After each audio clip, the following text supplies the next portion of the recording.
Hello friends, मैं सुनील कुमार। स्वागत हमारे यूट्यूब चैनल पर। और आज की हमारी जो क्लास है वो आरपीएससी द्वारा आयोजित फर्स्ट ग्रेड हिंदी पेपर के विश्लेषण से संबंधित है। आज की इस क्लास में अपन आरपीएससी द्वारा जो फर्स्ट ग्रेड का पेपर आयोजित किया गया था उस पेपर के जो प्रश्न हैं उन प्रश्नों का अपन विश्लेषण करेंगे तथा अनुमानित कट ऑफ पर चर्चा करेंगे। चलिए शुरू करते हैं।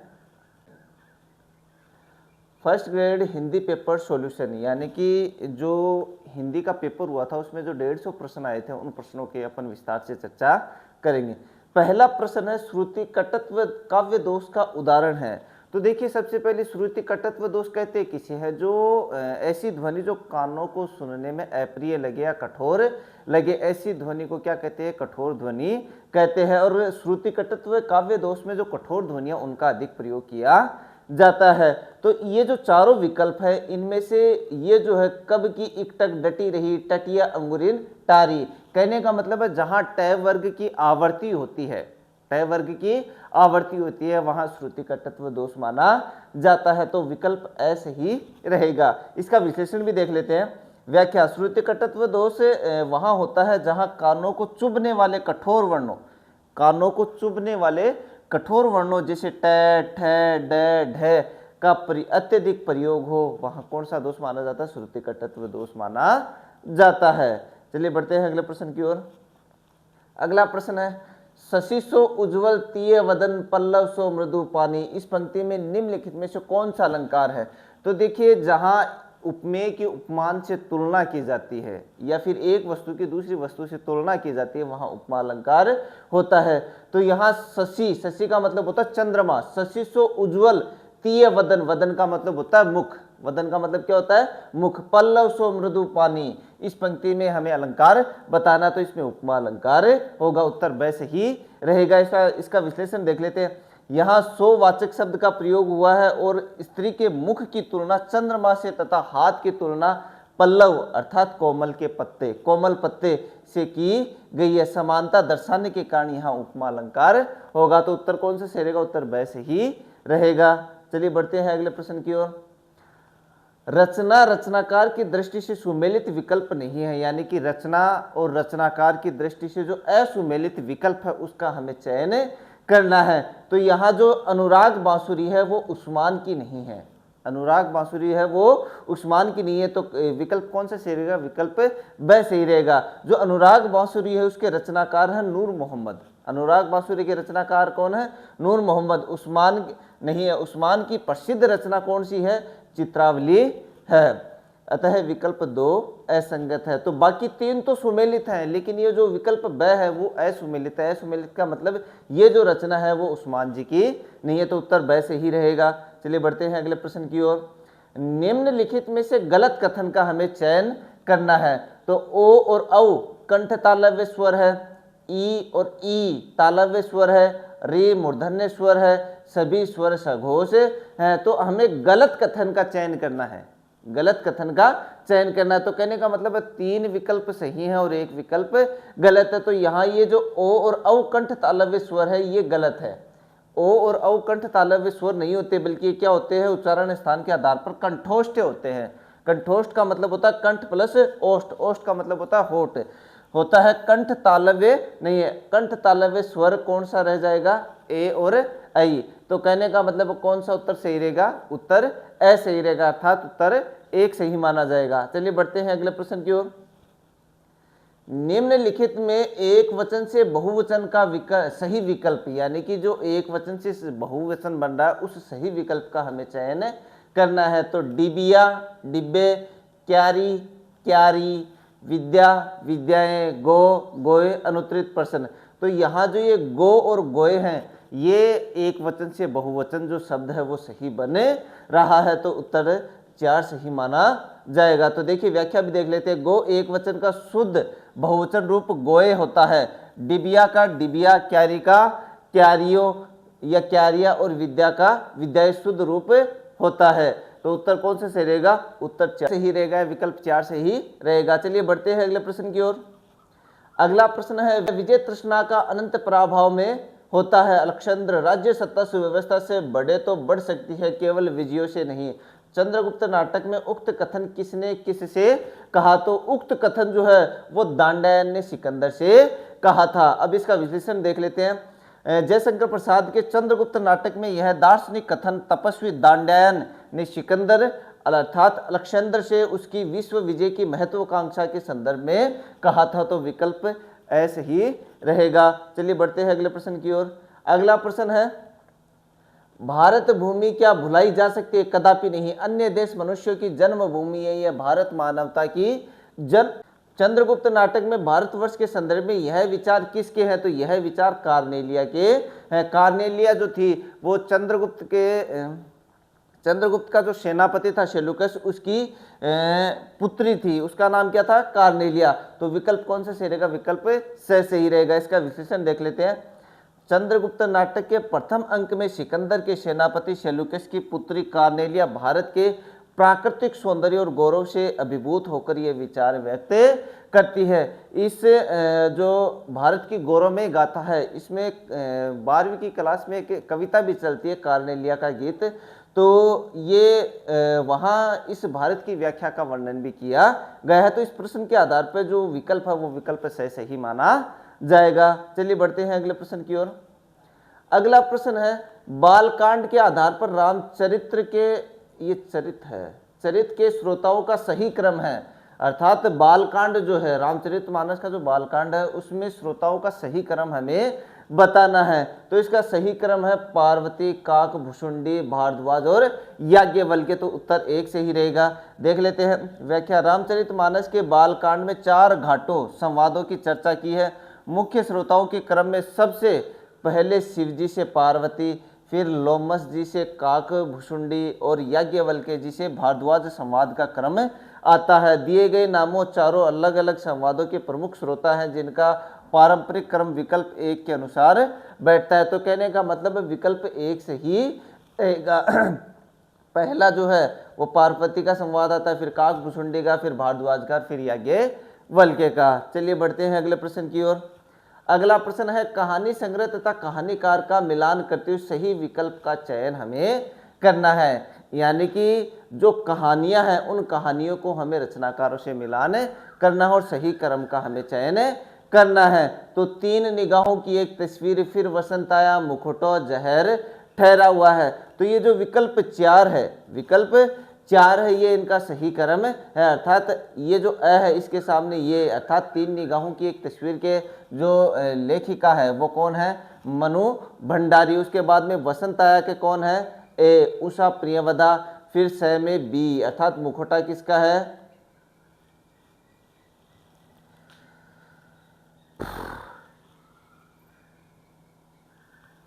ए के सामने 3, बी के सामने ए, स के सामने बी।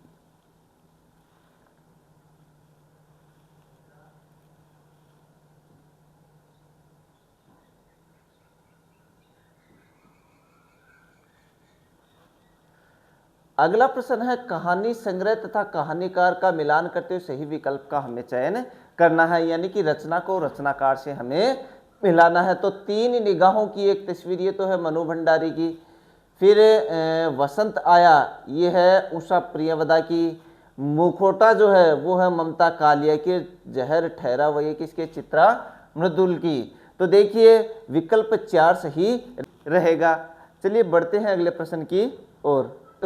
अगला प्रश्न है, काव्य का एकमात्र हेतु प्रतिभा को मानने वाला आचार्य है? आनंदवर्धन, राजशेखर, मम्मट, पंडित जगन्नाथ और अनुत्तरित प्रश्न। तो ये जो काव्य का एकमात्र हेतु प्रतिभा मानने वाले जो आचार्य है वो है पंडित जगन्नाथ। तो विकल्प 4 से ही रहेगा। जगन्नाथ ने अपने ग्रंथ रस गंगाधर में काव्य का एकमात्र कारण केवल प्रतिभा को ही माना है। तो विकल्प द से ही रहेगा। चलिए बढ़ते हैं अगले प्रश्न की ओर।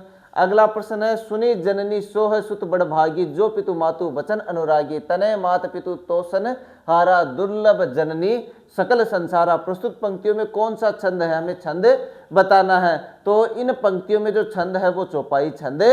अब चौपाई छंद की जो विशेषता वो बता देता हूँ क्या होती है। रामचरितमानस की पंक्तियां हैं, प्रत्येक चरण में 16-16 मात्राएं हैं और अंत में 2 गुरु वर्ण है, जो कि चौपाई छंद का एक लक्षण है। यानी कि रामचरितमानस की पंक्तियां हैं और प्रत्येक चरण में 16-16 जो वर्ण है वो मात्राएं है वो है। तो ये कौन सा छंद माना जाएगा, यहाँ चौपाई छंद माना जाएगा। तो विकल्प द सही रहेगा। चलिए बढ़ते हैं अगले प्रश्न की ओर। शुद्ध वाक्य का हमें चयन करना, अधिकतर लोगों का यही विचार है, इसमें समस्त प्राणी मात्र का कल्याण है, उसे भारी प्यास लगी है, ऐसा साहित्य उत्कृष्टतम कहा जाएगा। तो इन वाक्यों में से जो शुद्ध वाक्य है वो है अधिकतर लोगों का यही विचार है। बाकी ये जो 3 वाक्य इनमें कहीं न कहीं संज्ञा के आधार पर या फिर जो एक वचन बहुवचन है इसके आधार पर कमियां। चलिए इसका विश्लेषण देख लेते हैं। 2 में समस्त और मात्र का साथ प्रयोग गलत है, यानी कि इसमें समस्त और मात्र का जो प्रयोग है वो दोनों का एक साथ गलत प्रयोग हुआ है। तीसरा जो विकल्प है, प्यास के साथ भारी के स्थान पर तेज होना चाहिए। प्यास जो है उसे भारी प्यास, यानी कि भारी की जगह क्या होगा यहाँ तेज प्यास लगना। और उत्कृष्टतम के स्थान के साथ कहा जाएगा कि जगह होगा होना चाहिए। यानी कहने का मतलब है ये जो ऐसा साहित्य उत्कृष्टतम के साथ कहा जाएगा कि जगह होगा, यानी कि कहा जाएगा कि जगह क्या शब्द का प्रयोग किया जाना चाहिए, होगा शब्द का प्रयोग किया जाना चाहिए। तो जो पहला जो विकल्प है वो शुद्ध वाक्य है। चलिए बढ़ते हैं अगले प्रश्न की ओर। अगला प्रश्न है प्रकंपित ध्वनि है व, र, ल और य। तो प्रकंपित जो ध्वनि है वो र वर्ण होती है। कौन सी ध्वनि होती है, र वर्ण होती है। तो विकल्प ब सही रहेगा। वर्णमाला में र को प्रकंपित या लुंठित ध्वनि कहा जाता है क्योंकि इसके उच्चारण में जीभ तालु से टकराकर कंपित नहीं कंपित होती है। तो विकल्प ब सही रहेगा। अगला प्रश्न है किस शब्द में प्र उपसर्ग है। तो प्रत्येक इसमें प्रति है और प्रतिष्ठा में प्रति है, प्रत्यक्ष में प्रति है। तो जो प्रभु शब्द है इसमें प्र उपसर्ग है। भू जो है वो मूल धातु है, तो विकल्प ब सही रहेगा। अगला प्रश्न है भक्ति के लिए भगवान के साथ व्यक्तिक संबंध आवश्यक है और अवतार उस संबंध के लिए आवश्यक सामग्री प्रस्तुत करते। यही कारण है कि मध्य युग के प्राय सभी धार्मिक संप्रदायों ने किसी न किसी रूप में अवतार की कल्पना अवश्य की है। मध्यकालीन भक्ति साहित्य की विवेचना में उक्त कथन किस विद्वान का है। तो जो ये उक्त कथन है वो किसका है, आचार्य हजारी प्रसाद द्विवेदी का है। तो विकल्प ऐसे ही रहेगा। तो व्याख्या देख लेते हैं इसकी। मध्यकालीन भक्ति आंदोलन और संस्कृतियों के विकास पर बात करते हुए यह सुप्रसिद्ध इतिहास परक कथन आचार्य हजारी प्रसाद द्विवेदी जी का है। तो विकल्प ऐसे ही रहेगा। अगला प्रश्न है मंत्री इक बन बसत हमारो ताहि मिले सचु पाइयो। भ्रमर गीत सार के संदर्भ में मंत्री शब्द का जो प्रयोग है वो किसके लिए हुआ है। तो मंत्री शब्द का जो प्रयोग है वो उद्धव के लिए हुआ है क्योंकि उद्धव जो है वो कृष्ण का संदेश लेकर जाते हैं। तो ये शब्द किसके लिए प्रयुक्त हुआ है, उद्धव के लिए प्रयुक्त हुआ है। तो उत्तर ब से ही रहेगा। व्याख्याएं आप इन प्रश्नों के साथ नीचे दे रखी है, वो देख सकती हैं। पीडीएफ में आपको डिस्क्रिप्शन में आपको इसकी पीडीएफ भी उपलब्ध करवा दी जाएगी। तो विकल्प ब से ही रहेगा। अगला प्रश्न है निम्नलिखित में से कौन सा वाक्य शुद्ध है। हमें शुद्ध वाक्य का चयन करना है। तो तरुण नवयुवकों की शिक्षा का अच्छा प्रबंध होना चाहिए। आगामी रविवार को वह जयपुर गया था। उसने मुझे 10,000 रुपये दिए। बच्चा खाना और दूध पीकर सो गया। तो यहाँ जो विकल्प 3 है उसने मुझे 10,000 रुपये दिए, यह पूरी तरह शुद्ध वाक्य है। बाकियों में कुछ न कुछ कमियां है। तो उत्तर से ही रहेगा। चलिए बढ़ते हैं अगले प्रश्न की ओर। अगला प्रश्न है निम्नलिखित में से रचनाकार एवं रचनाओं की दृष्टि से संगत विकल्प का हमें चयन करना है। तो महादेव वर्मा का है रश्मि निहार करुणालय, निराला की युगांत परिमल गीतिका, प्रसाद की आंसू उत्तरा कानन कुसुम और पंत की उच्छ्वास ग्रंथि वीणा और अनुत्तरित पंथ। ये जो प्रश्न है वो, तो इसका जो रचना और रचनाकार का जो विकल्प मेल खा रहा है वो विकल्प 4 अर्थात डी से ही रहेगा। पंत की जो रचनाएं हैं वो है उच्छ्वास ग्रंथि और वीणा, यानी कि इन पंत की जो रचनाएं हैं वो तीनों इन पंत की ही हैं। बाकी तीनों जो रचनाएं, तीनों जो विकल्प हैं, इनमें किसी ने एक रचना किसी दूसरे रचनाकार की है। तो देखिए सुमित्रानंदन पंत का यह रचना समूह पूर्णतः सत्य है। अन्य में गलतियां हैं। करुणालय प्रसाद की है रचना है, युगांत पंत की रचना है और उत्तरा भी पंत की ही रचना है। तो विकल्प डी से ही रहेगा। अगला प्रश्न है हिंदी साहित्य के इतिहास ग्रंथ उनके लेखक की दृष्टि से असंगत विकल्प का हमें चयन करना है। तो इसमें से जो उत्तर सी है, हिंदी साहित्य का आदिकाल, ये आचार्य रामचंद्र शुक्ल का नहीं है, बल्कि ये किसका है? आचार्य हजारी प्रसाद द्विवेदी की पुस्तक है, शुक्ल जी की नहीं है। शुक्ल जी के ग्रंथ का नाम हिंदी साहित्य का इतिहास है, जबकि ये क्या है? हिंदी साहित्य का आदिकाल। तो ये किसकी है? हजारी प्रसाद द्विवेदी की है। तो विकल्प शेष ही रहेगा। अगला प्रश्न है, आज लगता है साथ रहना भी कितनी तरह का हो सकता है। उपन्यास आपका बंटी में यह विचार किसके हैं? डॉक्टर, वकील, चाचा, अजय और शकुन। तो ये जो उपयुक्त वाक्य है ये शकुन के विचार हैं। किसके विचार हैं? शकुन के विचार हैं। व्याख्या देखिए आप, मनु भंडारी के बाल मनोवैज्ञानिक उपन्यास आपका बंटी में बंटी की मां शकुन तलाक और अकेलेपन के द्वंद्व से गुजरते हुए यह आत्मानुभूति व्यक्त करती हैं। तो विकल्प डी सही रहेगा। अगला प्रश्न है, केंद्रीय हिंदी निदेशालय द्वारा मानक हिंदी वर्णमाला में संयुक्त व्यंजन के रूप में स्वीकृत लिपि चिन्ह नहीं है। ध्य, ज्ञ, क्ष, त्र। तो इसमें से ये जो ध्य है ये संयुक्त व्यंजन के रूप में मतलब स्वीकृत नहीं है। तो विकल्प ए सही रहेगा। बाकी ये और ये, इनको हिंदी जो निदेशालय, इनमें संयुक्त व्यंजन के रूप में स्वीकृति मिली हुई है, लेकिन इसको मिली हुई नहीं है। चलिए बढ़ते हैं अगले प्रश्न की ओर। अगला प्रश्न है, हिंदी भाषा के विकास की दृष्टि से असंगत है, यानी कि 3 संगत है और 1 असंगत है। तो हिंदी भाषा के विकास की दृष्टि से जो विकल्प सी है, विकल्प सी है, यह असंगत है। आदिकाल हिंदी में भक्तिकाल की तुलना में बहुत अधिक तत्सम शब्द ग्रहित हुए। समझना आप, आदिकालीन हिंदी में भक्तिकाल की तुलना में बहुत अधिक तत्सम शब्द ग्रहित हुए। तो यह जो वाक्य है, यह जो भाषा है, यह भाषा की दृष्टि से असंगत है। तो उत्तर सही रहेगा। इसका विश्लेषण देखिए, आदिकाल हिंदी में भक्तिकाल की तुलना में बहुत अधिक तत्सम शब्द ग्रहित हुए। तो व्याख्या देखिए, यह कथन उल्टा लिखा हुआ। भक्तिकाल में दार्शनिक और धार्मिक ग्रंथों की प्रचुरता के कारण तत्सम शब्दों की संख्या आदिकाल की तुलना में काफी बढ़ गई थी। तो कहने का मतलब है तुलना बढ़ गई थी लेकिन ग्रहित नहीं हुए थे। तो विकल्प कौन सा सही रहेगा? विकल्प 3 सही रहेगा। चलिए बढ़ते हैं अगले प्रश्न की ओर। अगला प्रश्न है, लग्यो सुमनु है सफलो आतप रोसु निवारी, बारी बारी अपनी सींची सुहृदयता बारी। प्रस्तुत दोहे में रेखांकित शब्दों का क्रमशः संगत अर्थ है, यानी कि जो रेखांकित शब्द है, कहने का मतलब है शायद इसमें रेखांकन आया नहीं है, चलो कोई नहीं, इसका हमें सही अर्थ बताना है। तो इसमें बालिका, पारी और वचन, तो उत्तर ऐसे ही रहेगा। लाग्यो सुमनु है सफलु आतप रोसु निवारी, बारी बारी अपनी सींची सुहृदयता बारी। तो प्रस्तुत रेखांकित शब्दों का क्रमशः संगत बारी बारी, शायद इनके बारे में ये पूछ रहा है। तो उत्तर ऐसे ही रहेगा। चलिए बढ़ते हैं अगले प्रश्न की ओर। अगला है, प्रबल जो तुम में पुरुषार्थ हो, सुलभ कौन तुम्हें न पदार्थ हो। प्रस्तुत पंक्तियां में छंद हमें बताना है। तो इन पंक्तियों में जो छंद है वो द्रुत विलंबित है। तो देखिए, इसके प्रत्येक चरण में कुल 12 वर्ण होते हैं और इसका गण क्रम नभ भर, यानी कि नभ भरा, नगण, भगण, भगण और रगण है। तो जो द्रुत विलंबित छंद की मूल पहचान है, यानी कि नभ भरा जो पहचान, जो सूत्र है या गण क्रम है, वो कौन से छंद का होता है? द्रुत विलंबित छंद का होता है। तो उत्तर ऐसे ही रहेगा। अगला प्रश्न है, उसे हमारी चिट्ठी मिली होगी। वाक्य में काल है, संभाव्य भविष्यत काल, संदिग्ध भूतकाल, वर्तमान काल, संदिग्ध वर्तमान काल और अनुत्तरित प्रश्न। तो इसमें विकल्प बी से ही रहेगा, यानी कि संदिग्ध भूतकाल माना जाएगा। उसे हमारी चिट्ठी मिली होगी, तो कौन सा माना जाएगा? संदिग्ध भूतकाल माना जाएगा। तो उत्तर ब से ही रहेगा। अगला प्रश्न है, विदेशी शब्द नहीं है। खिड़की, देर, चेचक, तमाशा।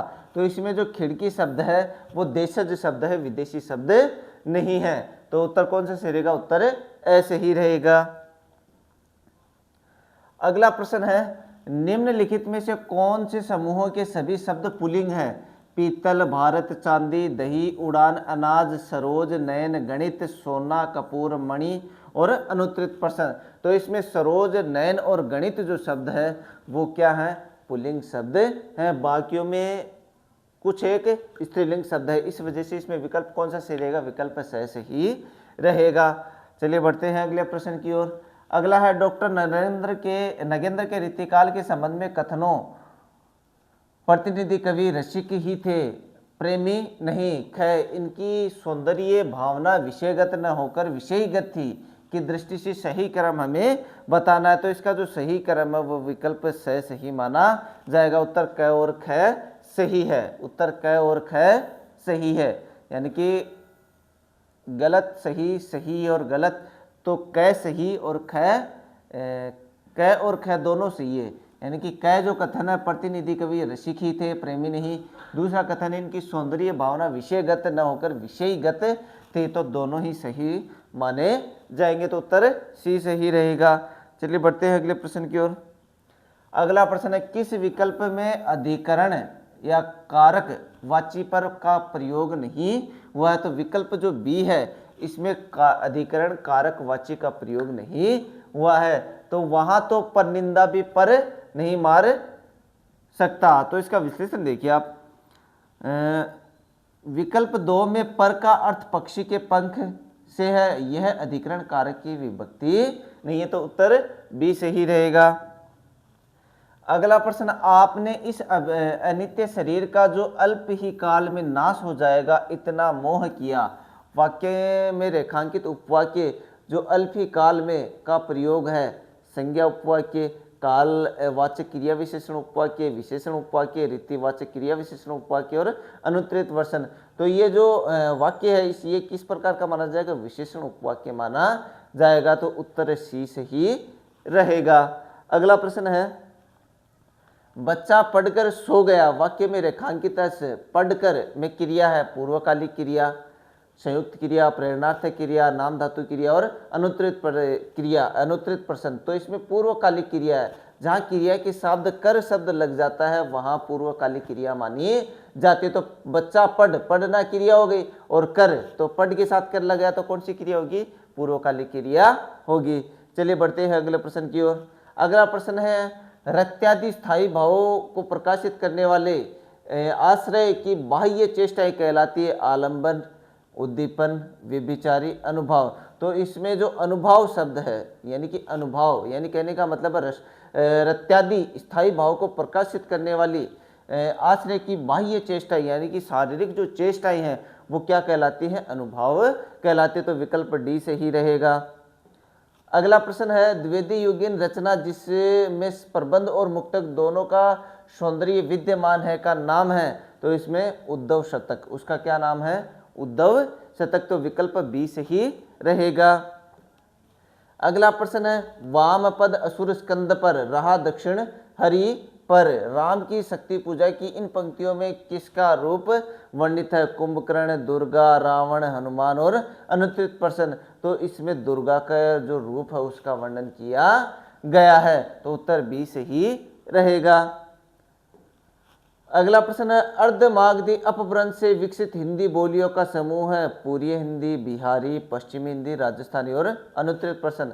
तो अर्धमागधी अपभ्रंश से विकसित हिंदी जो है वो पूर्वी हिंदी है। तो विकल्प कौन सा सही रहेगा, विकल्प ए से ही रहेगा। अगले चलिए बढ़ते हैं अगले प्रश्न की ओर। अगला है, आज लोगों के मन में यही बात समा रही है कि वाक्य में उद्देश्य है शत्रुओं से आज के लोगों के मन के बात शीघ्र ही, अनुत्तरित प्रश्न। तो जो बात है इसके बारे में यह वाक्य है कि आज लोगों के मन में यही बात समा रही है कि वाक्य में उद्देश्य क्या है, बात उद्देश्य। तो विकल्प सी से ही रहेगा। अगला प्रश्न है, दीर्घ काल से हिंदी साहित्य के इतिहास लेखक अपभ्रंश भाषा के साहित्य को भी इतिहास लेखन संबंधी उपयुक्त मान्यता किस विद्वान की है, डॉक्टर नगेंद्र, राम कुमार वर्मा, हजारी प्रसाद द्विवेदी, रामचंद्र शुक्ल। तो जो रामचंद्र शुक्ल है उनके द्वारा उपयुक्त मान्यता दी गई है, यानी कि उपयुक्त जो मान्यता है इतिहास लेखन संबंधी उपयुक्त मान्यता किस विद्वान की, तो किस विद्वान के, आचार्य रामचंद्र शुक्ल की। तो विकल्प द से ही रहेगा। अगला प्रश्न, शुद्ध शब्द है विदेशिक, व्यावहारिक, साप्ताहिक और अनुत्तरित प्रश्न। तो इसमें व्यावहारिक जो शब्द है वो शुद्ध है, बाकी तीनों शब्द अशुद्ध हैं। विकल्प सी से ही रहेगा। अगला प्रश्न, निम्नलिखित में से किसे निर्गुण संत काव्य धारा का दार्शनिक सांस्कृतिक आधार नहीं माना जाता। उपनिषद, पुराण, सूफी दर्शन, शंकराचार्य का अद्वैतवाद और अनुत्तरित प्रश्न। जो पुराण है उसे निर्गुण संत काव्य धारा का दार्शनिक या सांस्कृतिक आधार नहीं माना जाता है, तो विकल्प बी सही रहेगा। अगला प्रश्न है, आचार्य रामचंद्र शुक्ल हिंदी में रीति ग्रंथों की परंपरा का आरंभ किसके विषय मानते हैं? देव, केशवदास, चिंतामणि त्रिपाठी, भिखारी दास। तो जो चिंतामणि त्रिपाठी है, आचार्य जो रामचंद्र शुक्ल हिंदी में रीति ग्रंथों की जो परंपरा का आरंभ है वो चिंतामणि त्रिपाठी से मानते, तो विकल्प सी से ही रहेगा। अगला प्रश्न है, पीयू सो कहू संदेशड़ा ए भौरा है काग, सो धनी विरह जरी मुई, ते ही का धुआं हम लाग। नागमती वियोग खंड की प्रस्तुत पंक्तियों में किस माह का वर्णन किया गया है? कार्तिक, अगहन, कुंवार और सावन। तो इसमें जो है वो अगहन मास, जो अगहन माह है उसका वर्णन किया गया, तो विकल्प बी से ही रहेगा। तो मलिक मोहम्मद जायसी कृत पद्मावत के नागमती वियोग खंड में यह प्रसिद्ध दोहा विरह की चरम स्थिति को दिखाता है, जिसकी शुरुआत मुख्य विरह के चक्र के अगहन मास के आसपास की व्याकुलता के बाद संदेश भेजने के रूप में प्रतिष्ठित है, तो विकल्प बी से ही रहेगा। अगला प्रश्न है, किस विकल्प के सभी शब्द कमल के पर्यायवाची हैं?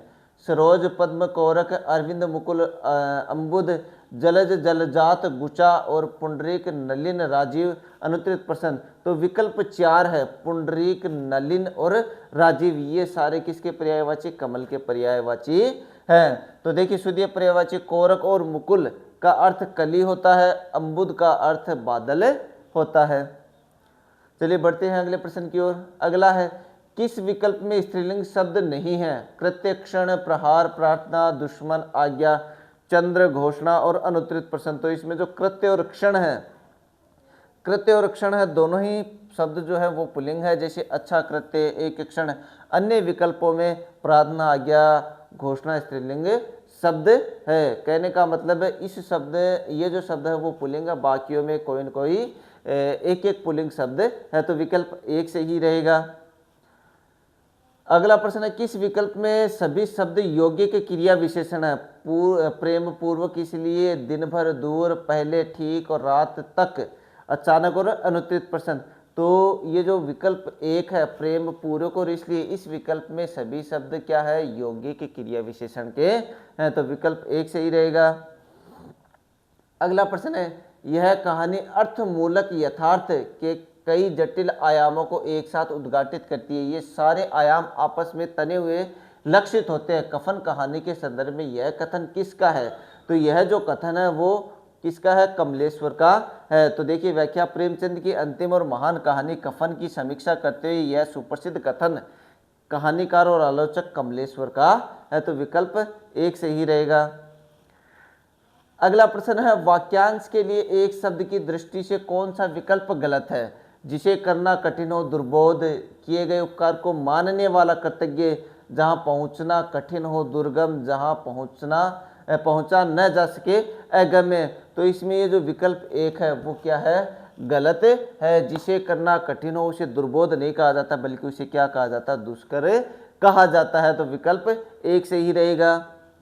अगला प्रश्न है, रस निष्पत्ति के लिए भावकत्व तथा भोजकत्व व्यापार की स्थापना किस आचार्य द्वारा की गई है? तो ये किसके द्वारा की गई है? भट्टनायक द्वारा की गई है। तो भरत मुनि के रस सूत्र के तृतीय व्याख्याकार आचार्य भट्टनायक ने साधारणीकरण की प्रक्रिया के अंतर्गत भावकत्व और भोजकत्व नामक 2 नए व्यापारों की कल्पना की है। तो जो भट्टनायक है उन्होंने रस निष्पत्ति के लिए भावकत्व तथा भोजकत्व व्यापार की स्थापना की है। अगला प्रश्न है, आदिकालीन शिलांकित कृति है? राउलवेल, वर्ण रत्नाकर, उक्ति व्यक्ति प्रकरण और श्रावकाचार। तो राउल जो वेल है वो आदिकालीन शिलांकित कृति है, तो उत्तर 1 से ही रहेगा। अगला प्रश्न है, रीति मुक्त काव्य की प्रवृत्तियों के संबंध में निम्नलिखित में से कौन सा विकल्प असंगत है? तो ये जो सारे विकल्प हैं, इन विकल्पों में से हमें रीति मुक्त काव्य धारा की जो प्रवृत्तियां उनमें से जो गलत है या असंगत विकल्प है उसका हमें चयन करना है। तो रीति मुक्त कवियों के वर्ण विषय और उनकी वर्णन शैली दोनों रीतिकालीन काव्य परंपरा से बंधे हुए हैं। तो विकल्प जो बी है वो सही रहेगा। और इस वाक्य के आधार, इस प्रश्न के आधार पर ये असंगत वाक्य है। रीति मुक्त कवि जैसे घनानंद बोधा रीतिकालीन रूढ़ी और दरबारी काव्य परंपरा के बंधनों को तोड़कर स्वतंत्र रूप से काव्य सृजन करते थे, वे परंपरा से बंधे नहीं थे। तो विकल्प बी सही रहेगा। अगला प्रश्न, बहुत दिनन थे मैं प्रीतम प्याए, इस पद की व्याख्या के संदर्भ में असंगत कथन जो है उसका हमें चयन करना है। तो इसमें जो असंगत कथन है वो विकल्प 3 है। कहे कबीर में कछु न किन्हा सखी सुहाग राम मोही दीना, पंक्ति में अपहनुति अलंकार है। यानी कि ये जो पंक्ति है, आगे तक पंक्ति है, ये इस पद की व्याख्या के संदर्भ में हमें असंगत कथन का चयन करना है। तो वो विकल्प सही माना जाएगा और इसके संबंध में असंगत माना जाएगा। इसकी व्याख्या देख लेते। इस पंक्ति में कबीर ने पूर्णतः ईश्वर के प्रति समर्पण दिखाया है। यहाँ सत्य का निषेध करके किसी उपमेय पर उपमान का आरोप या अपहनुति नहीं किया गया है, अतः यह कथन असंगत है। चलिए बढ़ते हैं अगले प्रश्न की ओर। अगला प्रश्न है, किस विकल्प में गलत संधि विच्छेद है? यानी कि एक विकल्प का चयन करना है जिसमें गलत संधि विच्छेद है। तो विकल्प जो बी है इसमें गलत संधि विच्छेद है। इसकी जो सही संधि विच्छेद होगा वो किस प्रकार होगा? त्रिश प्लस ना होता है, जहां व्यंजन संधि के नियम से नय का परिवर्तन न में हो जाता है। तो विकल्प बी से ही रहेगा। अगला प्रश्न है, निम्नलिखित में से कौन से वाक्य में निजवाचक सर्वनाम की प्रयुक्ति नहीं हुई है? यानी कि 3 में प्रयुक्ति हुई है और 1 में प्रयुक्ति नहीं हुई है। तो विकल्प 1 जो है इस वाक्य में क्या है? निजवाचक सर्वनाम की प्रयुक्ति नहीं है। इस विषय में आप लोगों की क्या राय है? तो विकल्प 1 सही रहेगा। ये जो प्रश्नों का विश्लेषण है, आप ये चैनल के डिस्क्रिप्शन बॉक्स में आपको इसकी PDF उपलब्ध करवा दी जाएगी, वहाँ से आप इसे देख सकते हैं। तो मैं डायरेक्ट उत्तरों पर चर्चा करता हूँ। ये जो इस वाक्य में निजवाचक सर्वनाम की प्रयुक्ति नहीं हुई है, कौन से वाक्य में? तो इस विषय में आप लोगों की क्या राय? तो विकल्प 1 सही रहेगा। अगला प्रश्न है,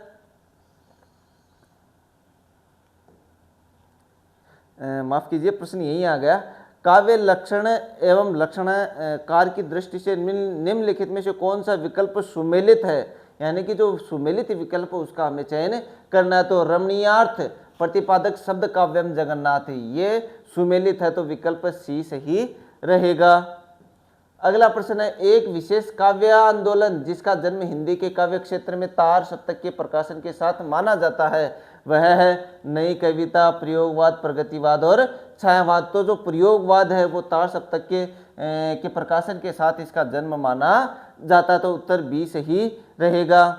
अगला प्रश्न है, अज्ञेय रचित रोज ग्रेगिन कहानी के संबंध में असंगत कथन का हमें चयन करना है। तो कहानी की संरचना वर्णनात्मक है, न चित्रात्मक है, संवादात्मकता और काव्यात्मकता का अभाव है। तो विकल्प जो बी है वो इस कहानी के संदर्भ में असंगत है। तो विकल्प द से ही रहेगा।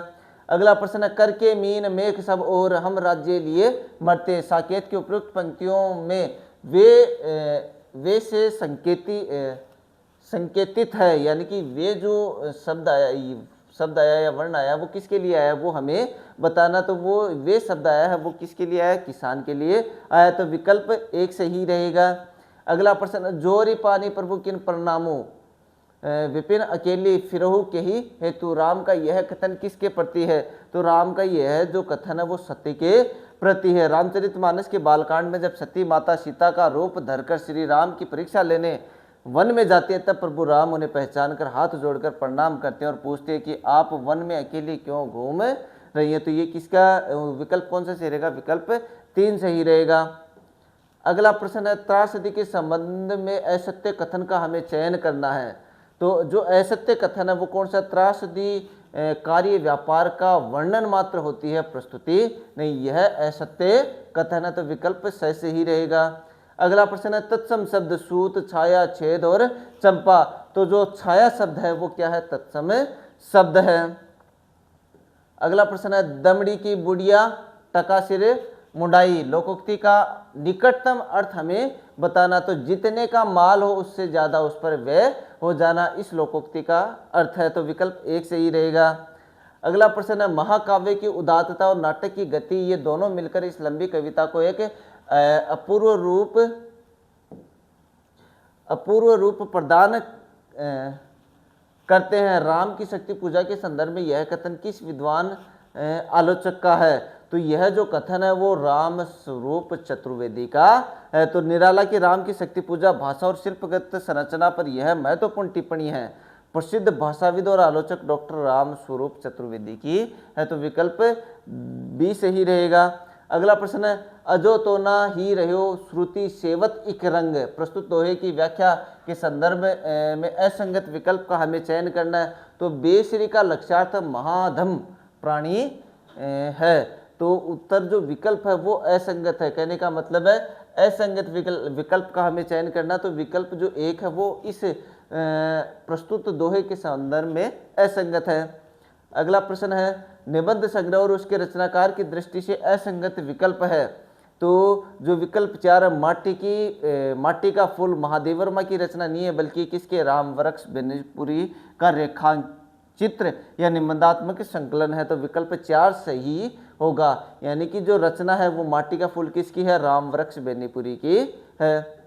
अगला प्रश्न, निम्नलिखित में से काव्यांश और उसमें निहित काव्य दोष की दृष्टि से असंगत विकल्प का हमें चयन करना है। तो अजा सहेली ता रिपु जननी भरतार ताकि सुत के मीत को सुमिरो बारंबार अप्रतित्व दोष नहीं है बल्कि यहाँ कौन सा दोष होगा? यहाँ जो क्लिष्टत्व दोष है वो माना जाएगा। तो विकल्प बी सही रहेगा। अगला प्रश्न है, निम्नलिखित में से ग्राम्यत्व दोष का उदाहरण नहीं है। यानी कि ग्राम्यत्व दोष का हमें जो उदाहरण नहीं है उसका हमें चयन करना है। तो जो तीसरा है, मुख मयंक को देखकर विकसा मानस कंज, यह जो दोष है इसमें कौन सा है? देखिए व्याख्या देख लेते हैं इसकी। भाषा साहित्य, इसमें कोई लोक या ग्रामीण भाषा का शब्द ग्राम्यत्व दोष प्रयुक्त नहीं हुआ। बाकी सब में ग्रामीण शब्दों जैसे झटोरे, झटोले, गोरमदाइन का प्रयोग हुआ है। तो मुख मयंक को देखकर विकसा मानस कंज, इसमें ग्रामीण शब्द का प्रयोग नहीं हुआ, इसलिए इसमें कौन सा दोष नहीं है? ग्राम्यत्व दोष नहीं है। अगला प्रश्न, आत्मकथा और आत्मकथाकार की दृष्टि से असंगत विकल्प का हमें चयन करना है। तो पिंजरे की मैना ये मृदुला गर्ग का नहीं है बल्कि किसकी है? ये चंद्र किरण सोनरेक्षा है। कहने का मतलब है पिंजरे की मैना आत्मकथा की लेखिका चंद्र किरण सोनरेक्षा है, मृदुला गर्ग नहीं है। तो विकल्प 3 से ही रहेगा। अगला प्रश्न है, सूरदास के भ्रमर गीत विषय का आचार्य शुक्ल की टिप्पणी नहीं है। यानी कि उस विकल्प का हमें चयन करना जो आचार्य रामचंद्र शुक्ल की टिप्पणी नहीं है। तो विकल्प जो 4 है, सगुण निर्गुण का यह प्रसंग सूरदास ने भागवत से ग्रहण किया है, यह जो विकल्प है वो इसके बारे में टिप्पणी नहीं है। अगला प्रश्न है, निम्नलिखित में से कौन सा आधार भारतेंदु द्वारा खड़ी बोली गद्य के रूप में गद्य के स्वरूप निर्माण हेतु स्थिर किए गए आधारों में सम्मिलित नहीं है? तो जो विकल्प बी है, व्याकरण की शुद्धता और भाषा की सफाई पर अत्यधिक बल है, यह आधारों की तुलना में सुमेलित नहीं है। तो विकल्प बी से ही रहेगा। अगला प्रश्न है, लोन्जाइनस के उदात्त तत्व के बहिरंग पक्ष में सम्मिलित तत्व नहीं है। तो भावावेश की तीव्रता सम्मिलित नहीं है। अगला प्रश्न है, निम्नलिखित में शुद्ध वाक्य का हमें चयन करना है। तो बड़ों की आज्ञा मानना हमारा कर्तव्य है, यह शुद्ध वाक्य है, सही रहेगा। अगला प्रश्न है, देव संज्ञा से बना विशेषण है।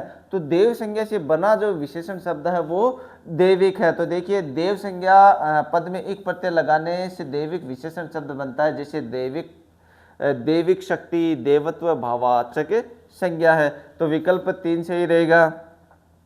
अगला प्रश्न, मीत सुजान अनीत करो जिन प्रस्तुत पद में व्यक्त भाव नहीं है। उपालंब, दर्शन की इच्छा, प्रिय की जीवनदायी होकर पिपासा शांत करना और विश्वास घात। तो जो प्रिय का जीवनदायी होकर पिपासा शांत करना, यह प्रस्तुत पद में व्यक्त भाव नहीं है, बाकी तीनों व्यक्त हैं। तो विकल्प सही से ही रहेगा।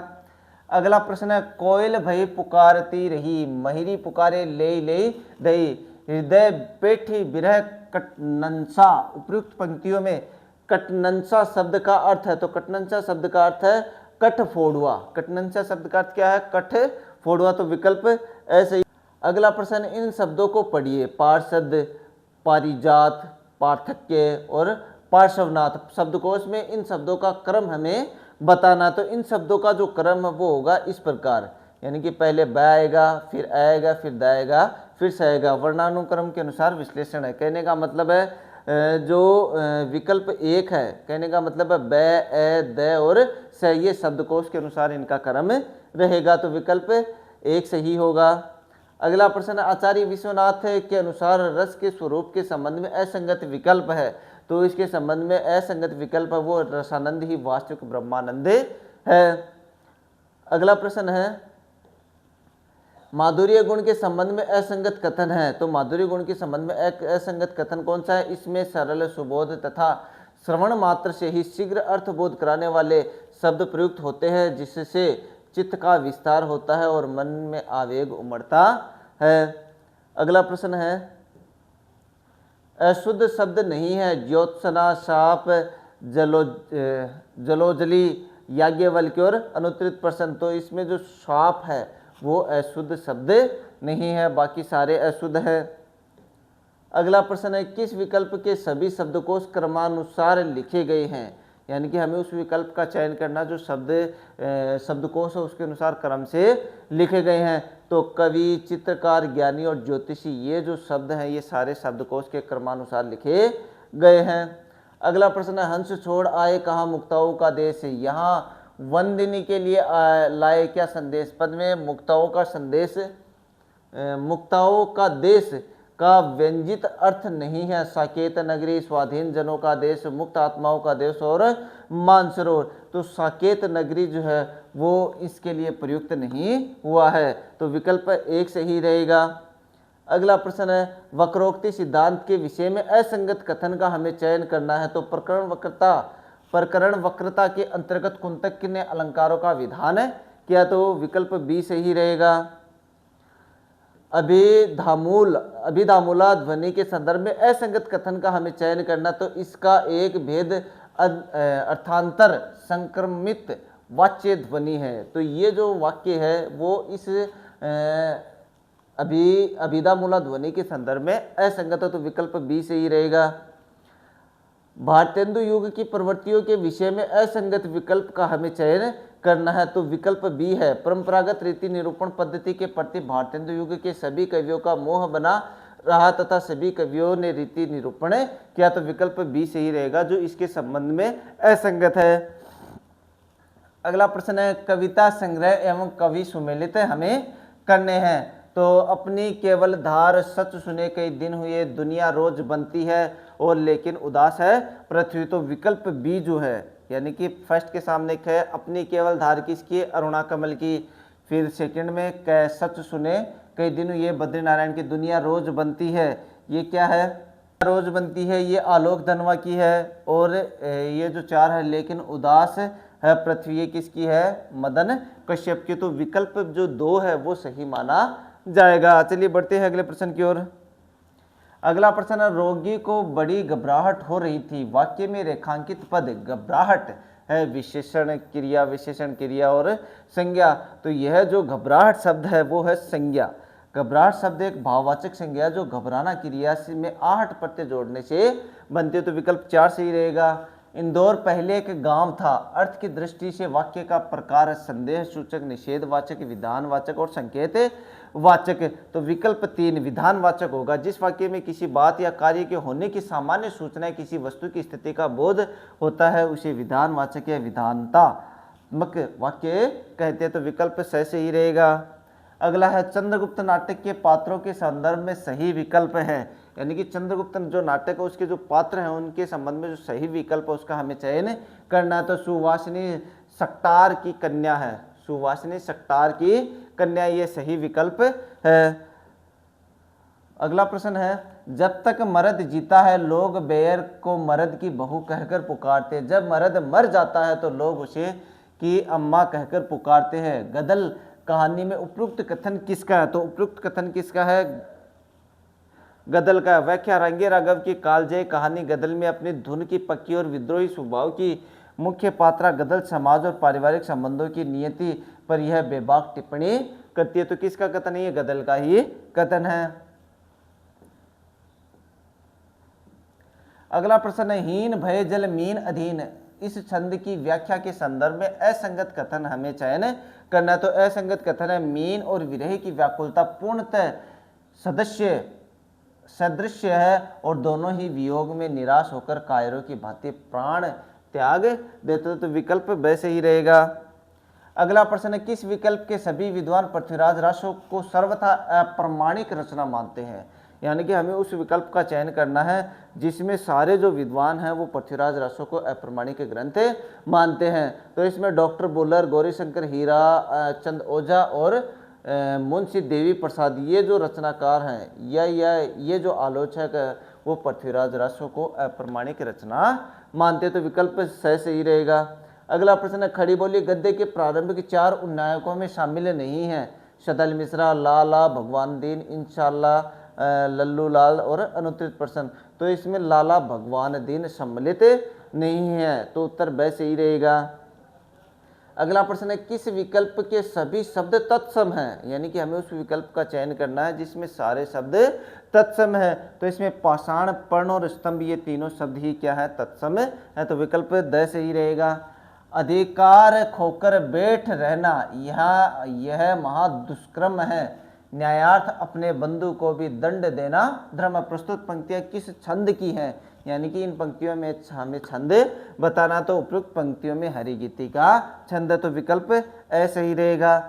अगला प्रश्न है किस विकल्प में अशुद्ध शब्द है, पुनरोक्ति, दृष्टा, अंतर्भाव और अनुग्रहित। तो जो पुनरोक्ति शब्द नहीं होता, पुनरुक्ति शब्द होता, तो विकल्प अ सही रहेगा।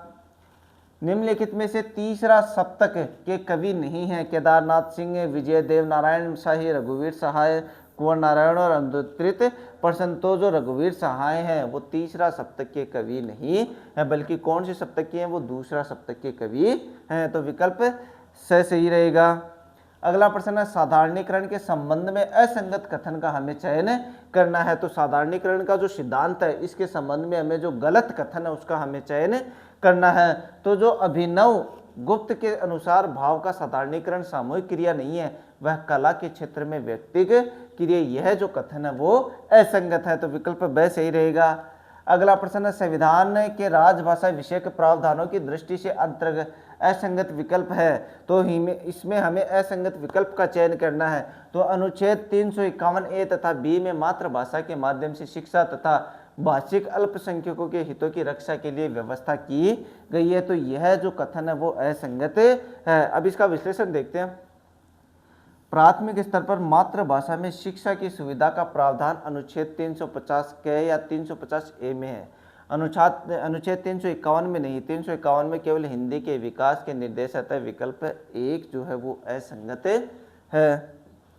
अगला प्रश्न है विरह भुवंगम तन बसे मंत्र न लागे कोई, राम योगी न जीवे जीवे तो बोरा होई। साखी में भुवंगम का अर्थ हमें बताना। तो भुवंगम का अर्थ होता है सर्प। कबीर की इस साखी में भुवंगम का अर्थ सर्प है। विरह रूपी काला नाग जब शरीर में घर कर लेता है तो उस पर किसी भी झाड़ फूंक या मंत्र का असर नहीं होता है। तो इसका अर्थ क्या है, सर्प माना जाएगा और विकल्प ब सही रहेगा। अगला प्रश्न तत्पुरुष समास का उदाहरण सही है, यानी कि तत्पुरुष समास का हमें उदाहरण बताना है। तो ये तटस्थ जो शब्द है वो किसका उदाहरण है, उपपद तत्पुरुष समास का बिल्कुल सही उदाहरण है। तो विकल्प सही रहेगा। अगला प्रश्न है अष्टछाप के कवियों के विषय में निम्नलिखित में से कौन सा विकल्प असंगत है, यानी कि हमें गलत विकल्प का हमें चयन करना है। तो विकल्प 3 चतुर्भुज दास ये वल्लभाचार्य के शिष्य थे। चतुर्भुज दास वल्लभाचार्य के शिष्य नहीं थे, बल्कि ये थे विट्ठलनाथ के शिष्य थे। तो विकल्प 3 सही रहेगा।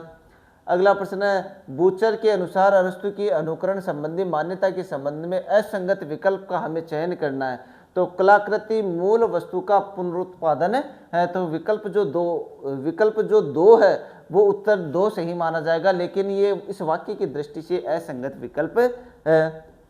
अगला प्रश्न है कलम तोड़ना मुहावरे का निकटतम अर्थ हमें बताना है। तो सुंदर लिपि में लिखना।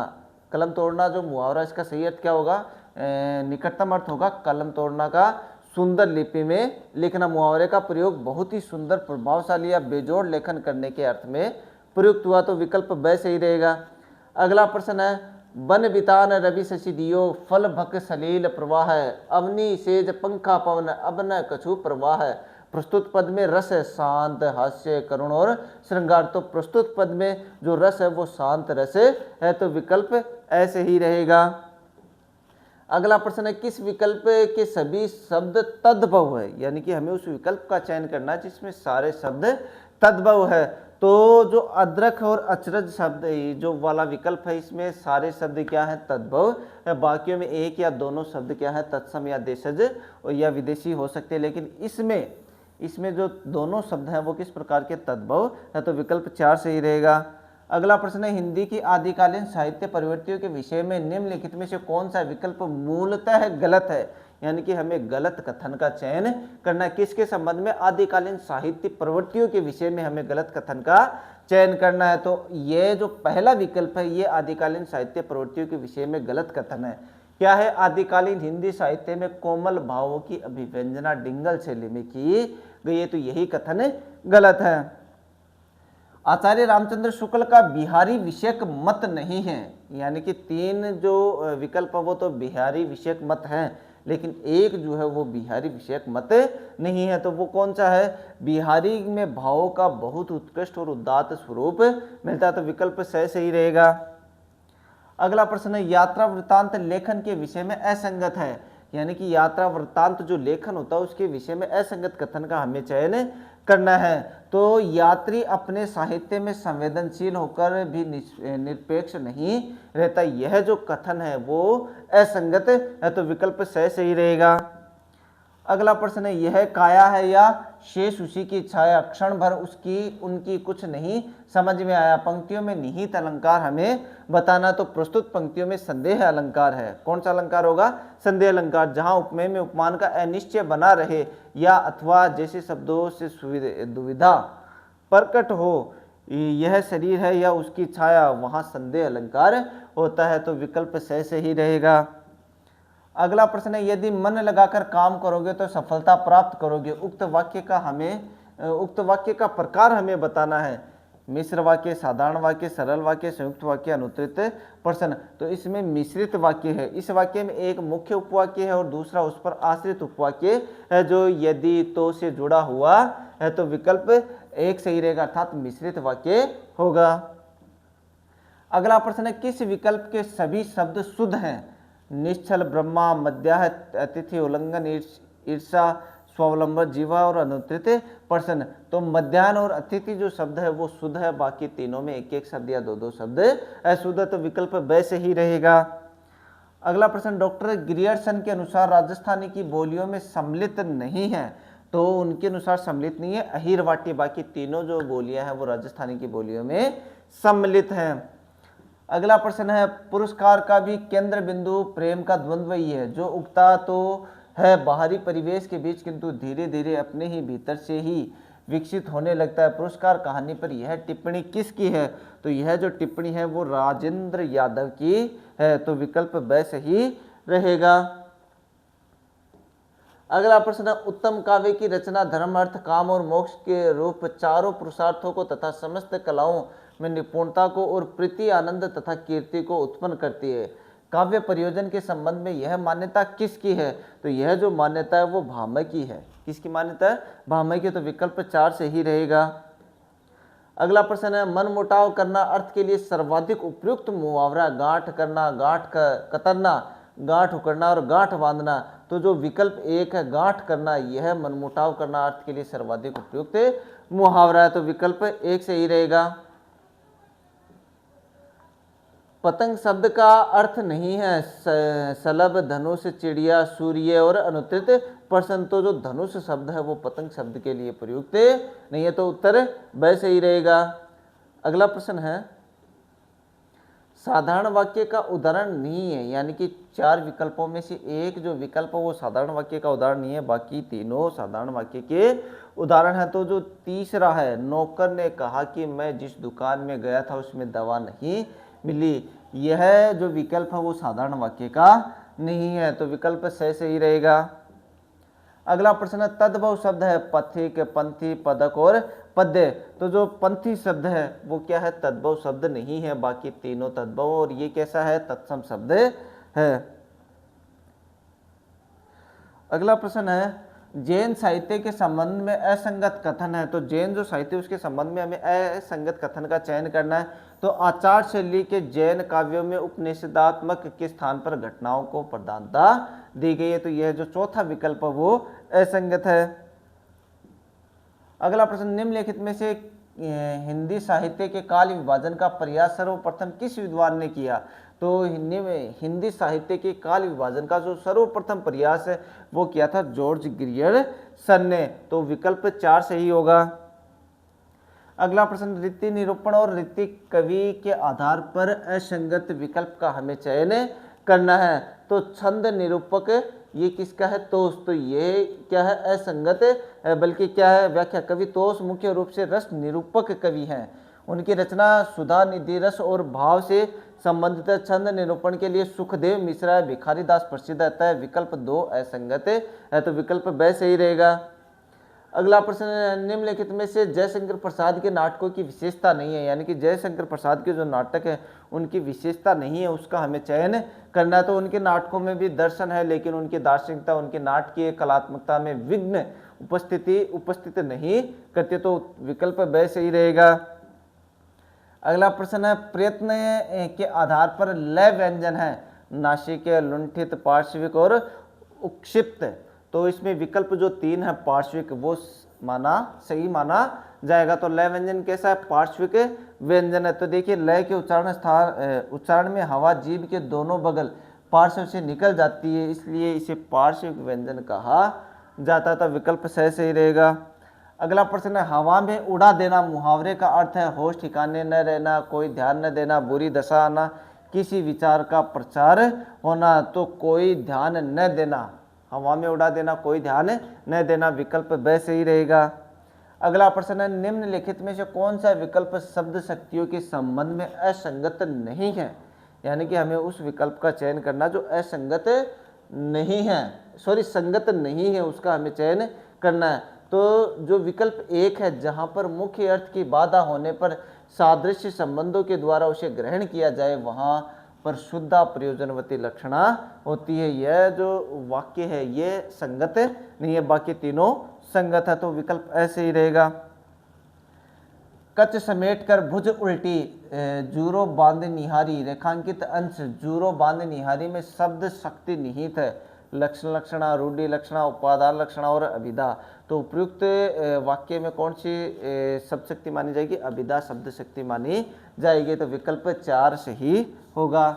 अगला प्रश्न है किसी अयोग्य व्यक्ति को कोई सुंदर या बहुमूल्य वस्तु प्रदान करने पर प्रयुक्त की जाने वाली सर्वाधिक उपयुक्त लोकोक्ति है बंदर के गले में मोतियों की माला, चील के घोंसले में मांस, ऊंट के गले में बिल्ली और बिल्ली के गले में घंटी। तो बंदर के गले में मोतियों की माला, तो विकल्प 1 सही रहेगा। अगला प्रश्न है अशुद्ध वाक्य नहीं है, यानी कि जो शुद्ध वाक्य उसका हमें चयन करना है। तो इसमें जो चौथा वाक्य है उसने मुझे गालियां दी, यह वाक्य शुद्ध है। कहने का मतलब है अशुद्ध वाक्य नहीं, यानी कि यह अशुद्ध नहीं है बल्कि क्या है, शुद्ध है। तो चौथा विकल्प सही होगा। अगला प्रश्न है यमक अलंकार से के संबंध में असंगत विकल्प का हमें चयन करना है। तो इसमें वर्णों का आवर्तन पूर्व क्रम से नहीं होता है, वर्णों का आवर्तन पूर्व क्रम से नहीं होता। यह जो विकल्प है वो यमक अलंकार के संबंध में असंगत है, तो विकल्प सही रहेगा। अगला प्रश्न निम्नलिखित में से अशुद्ध वाक्य का हमें चयन करना है। तो जो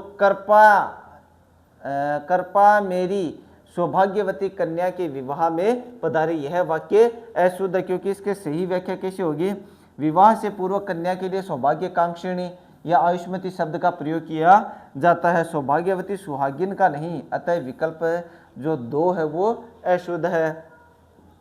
अगला प्रश्न क्रमशः सही अर्थयुक्त शब्द युग्म है। तो इनमें से सही अर्थयुग्म जो विकल्प उसका हमें चयन करना है। तो इति का मतलब होता है अंत और इति का मतलब होता है बाधा, तो विकल्प ब से ही रहेगा। अगला प्रश्न है असंगत विलोम शब्द है, यानी कि असंगत विलोम शब्द का हमें चयन करना है। तो इसमें सबसे पहला जो ऑप्शन है विकृष्ट और अनावृष्ट, ये विलोम असंगत है, बल्कि इसका क्या होगा, विकृष्ट और अनाकृष्ट एक ही भाव को दर्शाते विकृष्ट या आकृष्ट का सही विलोम शब्द अपकृष्ट या अनाकृष्ट का आकृष्ट होना चाहिए। तो विकल्प 1 सही होगा। अगला प्रश्न है निम्नलिखित में से राम भक्ति काव्य परंपरा के कवि नहीं है। हरिराम व्यास, हृदय राम, माधवदास चारण, नरहरि बारठ। तो इसमें जो पहला है हरिराम व्यास, ये जो है राम भक्ति काव्य परंपरा के कवि नहीं है, विकल्प ए सही रहेगा। अगला प्रश्न डॉक्टर रामविलास शर्मा के अनुसार हिंदी नवजागरण की तृतीय चरण है 1857 की स्वतंत्रता संग्राम, भारतेंदु युग, छायावाद युग, महावीर प्रसाद द्विवेदी और उनके सहयोगियों का कार्यकाल।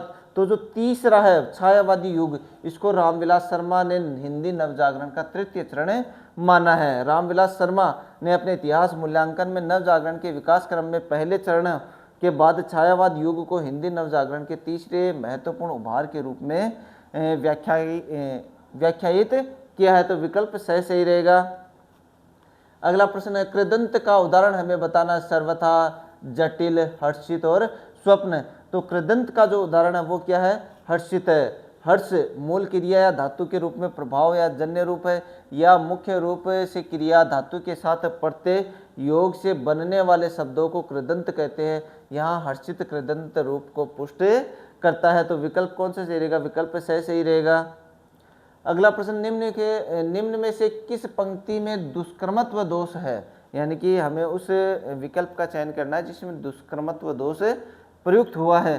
तो विकल्प जो 1 है राजन देहु तुरंग मोही अथवा देहु मतंग, यानी कि तुरंग का मतलब होता है घोड़ा और मतंग का मतलब होता है हाथी। तो यहाँ दुष्कर्मत्व दोष का प्रयोग हुआ, तो विकल्प 1 सही रहेगा। अगला प्रश्न है संधि का सही विकल्प नहीं है। तो संधि का जो सही विकल्प नहीं है उसका हमें चयन करना है। तो पितृ प्लस अनुमति पित्रानुमति, सही विकल्प नहीं है उसका हमें चयन करना है। तो देखिए शुद्ध संधि रूप पित्रानुमति होता है, न कि पित्रानुमति होता है। तो विकल्प 1 सही रहेगा। शुद्ध शब्द नहीं है, यानी कि हमें अशुद्ध शब्द का चयन करना है। तो अभ्यंतर जो है वो शुद्ध शब्द नहीं है, बल्कि क्या होता है, अभ्यंतर होता है। कौन सा शब्द होता है, अभ्यंतर। तो विकल्प 1 सही रहेगा। अगला प्रश्न है बेसर मोती दुती झलक परी अधर पर आनी, पेट पहुंचती चुनो समुझी नारी निपट अयानी। प्रस्तुत पद में अलंकार हमें बताना है। तो विरोधाभास, विभावना, असंगति और भ्रांतिमान। तो यहाँ भ्रांतिमान अलंकार होगा, क्योंकि नारी के द्वारा जो ओस की जो बूंदे हैं उनको क्या माना गया है, मतलब एक पानी की बूंदे मानी गई है। होठों पर जो चमक है, इसका विशेष देखिए, यहाँ नायिका के होठों पर नाक के मोती की जो सफ़ेद चमक पड़ती है, जिसे वह भूल से चूना या सफ़ेद कली समझकर बार बार कपड़े से पोंछने लगती है। जहाँ ब्रह्मवश एक वस्तु को दूसरी वस्तु मानकर क्रिया की जाए, वहाँ भ्रांतिमान अलंकार होता है। तो विकल्प द सही रहेगा। अगला प्रश्न है वह छवि को रस खानी विलोकत वारत काम कला निज कोटि, काग के भाग महासजनी हरि हाथ सो ले गयो माखन रोटी। प्रस्तुत पंक्तियों में किस छंद की है, यानी कि इन पंक्तियों में हमें छंद बताना है। तो उपयुक्त पंक्तियों में मत गयंत जो सवैया छंद है उसका प्रयोग हुआ है। तो विकल्प सही रहेगा। अगला प्रश्न है भारतेंदु युगीन पत्र पत्रिका संपादक की दृष्टि से असंगत विकल्प का हमें चयन करना है। तो पीयूष प्रवाह राधा चरण गोस्वामी की नहीं है, बल्कि किसकी है, अंबिका दत्त व्यास की है। तो विकल्प 1 सही रहेगा। अगला प्रश्न है यदि ऐसा ही है तो फिर अच्छा है कि तुम लोग अलग हो जाओ, संबंध को निभाने की खातिर अपने को खत्म कर देने से अच्छा कि संबंध को खत्म कर दो। आपका बंटी उपन्यास में यह कथन किसने किससे कहा, फूफी ने शकुन से, वकील चाचा ने शकुन से, अजय ने शकुन से और शकुन ने अजय से। तो उपयुक्त जो कथन है वो वकील चाचा ने शकुन से कहे। तो विकल्प ब सही होगा। अगला प्रश्न अग्रिम संगठन प्रतिमान की सामाजिक प्रणाली असंरचित होती है। तो देखिए अब हमें सही कथन 1 और 2 है, इनमें हमें विश्लेषण करना है। दूसरा कथन है अग्रिम संगठक प्रतिमान की सामाजिक प्रणाली में विद्यार्थी अनेक प्रश्न पूछकर नई अधिगम सामग्री व अपने मौजूदा ज्ञान में आत्मसात करने में संलग्न होते हैं। कथन एक व दोनों सही है, दोनों गलत है, एक सही एक गलत है और एक गलत और दूसरा सही है। तो उपयुक्त जो कथन है इनमें ये जो है दोनों ही पहला गलत है, दूसरा सही है, तो विकल्प 4 सही होगा। अगला प्रश्न है, कक्षा में शिक्षण अधिगम सामग्रियों के उपयोग का निम्नलिखित में कौन सा उद्देश्य नहीं है? हमें उस उद्देश्य का चयन करना जो शिक्षण सामग्रियों के लिए नहीं है। तो इसके लिए जो विकल्प 2 है, शिक्षण सामग्री के उपयोग की अनिवार्यता के नियम का पालन करना चाहिए, तो यह उद्देश्य नहीं है, तो विकल्प ब सही रहेगा। अगला प्रश्न है, निम्नलिखित आभासी कक्षा की विशेषताओं का उनके में चयन करना है, तो फायदा, मतलब इन चारों को हमें इन चारों में से क्रम से या सही तरीके से मिलाना है। तो देखिए ये जो पहला विकल्प है, ए के सामने 1, 3 के सामने, पहला जो विकल्प है ए के सामने 3, बी के सामने 2, सी के सामने 4 और डी के सामने फर्स्ट, ये वाला जो क्रम है वो सही होगा। तो कहने का मतलब है विकल्प 1 सही माना जाएगा। अगला प्रश्न है, अशाब्दिक संचार संप्रेषण कौशल के बारे में कौन सा कथन सही नहीं है? यानी कि हमें गलत कथन का चयन करना है, किसके बारे में? अशाब्दिक संचार के बारे में। तो इसके बारे में जो असंगत कथन है या गलत कथन है या कथन सही नहीं है उसका हमें चयन करना है। तो विकल्प जो 2 है, बहुत अधिक धीमी गति से बोलना गंभीरता उदासीनता को दर्शा सकता है, तो यह कथन गलत है। अगला प्रश्न है, जब किसी दल प्रतियोगिता में उच्च प्रदर्शन करने वाले सदस्य इनाम जीतने के लिए औसत या कम प्रदर्शन करने वाले सदस्यों की सहायता करते हैं, तो सहयोगी अधिगम में यह किस प्रकार की अन्योन्याश्रयता कहलाती है?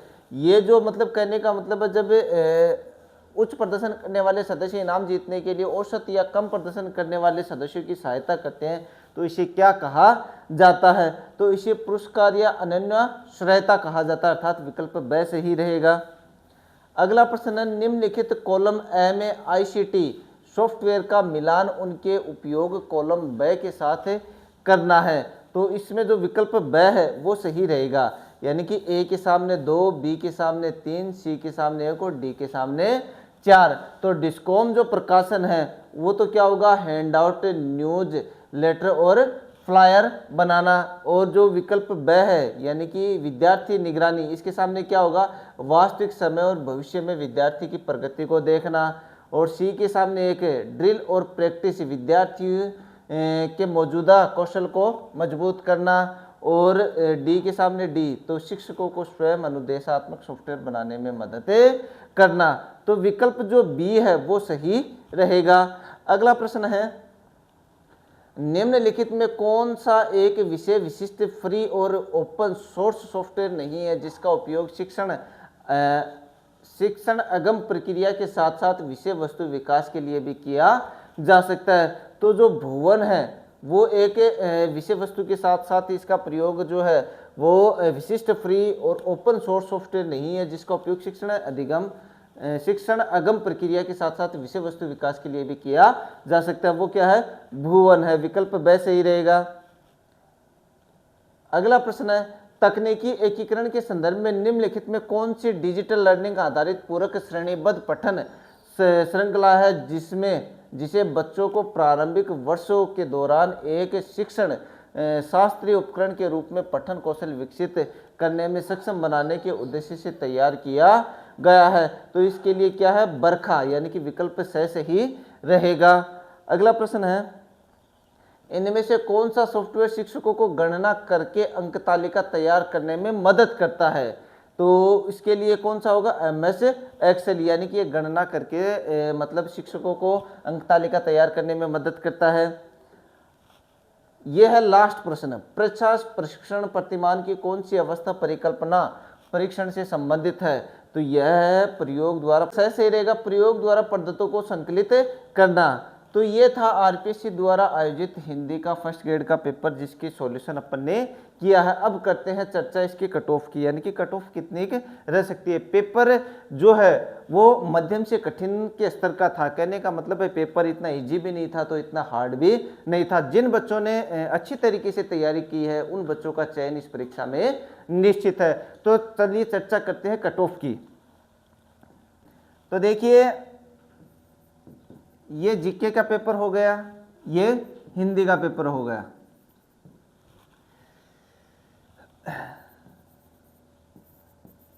जनरल, ओबीसी, ईडब्ल्यूएस, एससी और एसटी। अब जिन बच्चों के जीके में लगभग 40 से 45% बन रहे हैं, जीके में काफ़ी बढ़िया कंडीशन में है, ठीक है, अच्छे हैं, और हिंदी में जिनके 115 से 120 तक बन रहे हैं वो काफ़ी बढ़िया कंडीशन में, यानी कि उनको निश्चिंत रहना चाहिए, उनका चयन निश्चित हो जाएगा। दूसरा देखिए ओबीसी, तो ओबीसी में लगभग 38 से 42 तक रह सकती है, और हिंदी में लगभग ये तो इनमें ज़्यादा अंतर नहीं रहता है, हिंदी में लगभग 113 से 118। तो ओबीसी के जो कैंडिडेट हैं जिनके जीके में 38 से 42 क्वेश्चन और हिंदी में 113 से 118 क्वेश्चन बैठ रहे हैं, वो लगभग इस चयन की प्रक्रिया की दौड़ में सम्मिलित हैं। इसके अलावा ईडब्ल्यूएस में, इसमें भी लगभग सेम ही है, 38 से 42 या 43 मान लो आप, और इसमें भी लगभग 113 से 118 या 19 से मान लो। यानी कहने का मतलब है ये लगभग सेम सी मेरिट रहेगी किस किस की, ओबीसी और ईडब्ल्यूएस की। तो इन इतने प्रश्न दोनों पेपरों में जिन जिन बच्चों के इतने इतने प्रश्न बैठ रहे हैं वो लगभग चयन की दौड़ में भी सम्मिलित है। इसके अलावा एससी के जो हैं वो लगभग 35 से 40, और इसके अलावा 110 से 115 के लगभग बीच, यानी कि जिन ऐसे कैंडिडेट के जीके में 35 से 40% और हिंदी में 110 से 115 के बीच बैठे हैं वो लगभग चयन की दौड़ में सम्मिलित है। एसटी के लगभग ये मान लो आप 30 से 35, और इसमें 105 से 110 लगभग, यानी कि जिन बच्चों के जीके में इस हिसाब से बैठे और हिंदी में इस हिसाब से बैठे हैं वो बच्चे निश्चिंत रहें, क्योंकि उनका चयन निश्चिंत हो सकता है, क्योंकि पेपर जो है वो इतना इजी भी नहीं था तो इतना हार्ड भी नहीं था। जिन बच्चों ने तैयारी की है उन बच्चों का चयन जो है वो इस परीक्षा में निश्चिंत हो जाएगा, क्योंकि पेपर की जो लेंथ की जो कंडीशन है वो मॉडरेट टू हार्ड थी। कहने का मतलब है पेपर की जो कंडीशन अगर उस पर अपन चर्चा करें, पेपर के जो सवाल उस पर अपन चर्चा करें तो वो मॉडरेट टू हार्ड थे, यानी कि जिन बच्चों ने जो बच्चे लगातार मेहनत कर रहे हैं उन बच्चों के लिए पेपर काफ़ी अच्छा रहा है, क्योंकि ये जो पेपर है वो परीक्षा के अनुरूप या तैयारी के अनुरूप आया है। तो ये अपेक्षित कट ऑफ है, बाकी जो फाइनल कट ऑफ है वो विभाग द्वारा जारी होगी तो वही मान्य होगी। ये एक अनुमान है, जिन जिन बच्चों के इतने प्रश्न बन रहे हैं वो लगभग एक तरीके से माने तो चयन की दौड़ में सम्मिलित है। आज के लिए बस इतना ही, मिलते हैं आप लोगों से अगले वीडियो में, तब तक के लिए जय हिंद, जय भारत।